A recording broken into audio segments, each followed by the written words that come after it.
સમાચારના માધ્યમથી મને જાણવા મળ્યું છે રાજુ કરપડાએ આમ આદમી પાર્ટીના તમામ પદ પરથી રાજીનામું આપી દીધું છે। ત્યારે મેં એમને સંપર્ક કરવાનો પ્રયાસ કર્યો પણ એમની સાથે સંપર્ક થયો નથી। હું જ્યાં સુધી રાજુભાઈને ઓળખું છું ત્યાં સુધી એ ખેડૂતોના મજબૂત નેતા છે। આમ આદમી પાર્ટીમાં રહીને ખેડૂતોના ન્યાય માટે અનેક લડતો એમણે લડી છે। એમાંની એક લડત બોટાદ કડદા પ્રથા નાબૂદ કરવા માટે એમણે હળદરમાં આંદોલન કર્યું। એ દરમિયાન એમને 100 દિવસથી પણ વધારે જેલમાં પણ રહેવું પડ્યું।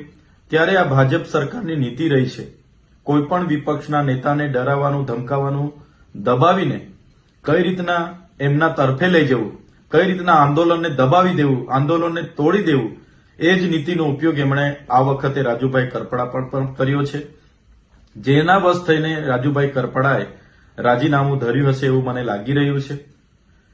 જે પ્રકારે આમ આદમી પાર્ટીએ પૂરા ગુજરાતમાં ખેડૂતોની સાથે રહીને જે લડત આખી ઊભી કરી છે એ લડત આજે પણ આમ આદમી પાર્ટી લડે છે અને આવનારા દિવસોમાં પણ લડવા માટે આમ આદમી પાર્ટી કટિબદ્ધ છે।